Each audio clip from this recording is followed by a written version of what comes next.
pernah chat ngaku wanita, alasan Nisa depak Ali pria India.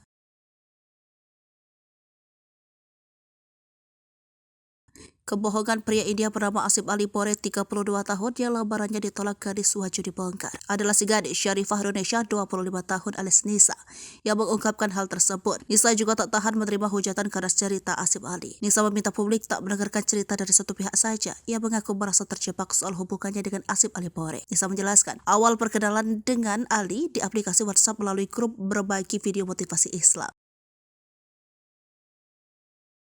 Nisa mengaku menyimpan nomor Ali karena dipikir dia perempuan.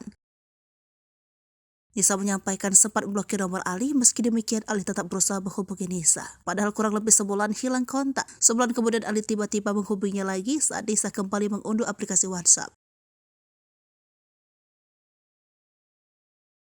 Sebenarnya Nisa mengaku kasihan dengan Ali, bahkan Nisa merasa tertekan karena harus menjalani hubungan. Nisa mengatakan ia banyak mendapat komentar negatif dari netizen, padahal netizen sama sekali tak tahu masalah antara dirinya dengan Ali. Sementara itu, ibundanya tak terima putrinya dituduh material lantaran sempat menerima uang bulanan dari Asif Ali. Namun belakangan, Nisa malah menolak lamarannya. Menurutnya, alasan Syarifah menerima uang bulanan lantaran mengira akan benar-benar berjodoh dengan Asif Ali. Pernyataan itu diucap Ibu Syarifah dalam sebuah video yang kini beredar di media sosial. Video klarifikasi keluarga wanita asal Waju, Sulawesi Selatan terkait anak gadisnya menolak lamaran pria India tersebut viral usai diunggah akun TikTok N44Rati pada Kamis 23 Februari 2023. Dalam video itu, awalnya pihak keluarga yang diwakili ibunda dari Syarifah Indonesia meminta maaf menolak lamaran Asif Ali Pore. Wanita Parubaya itu kemudian membenarkan bahwa anaknya itu memang sudah ditransfer sejumlah uang oleh Asif Ali Pore. Namun, sang ibunda menegaskan putrinya tersebut bukanlah cewek matre.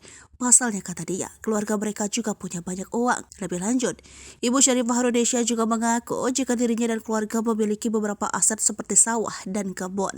Sang ibu juga meminta maaf kepada Ali, pemuda India yang menolak mentah-mentah lamarannya. Ia berharap ke depannya semoga kelak Ali mendapatkan jodoh yang sesuai dengan keinginannya.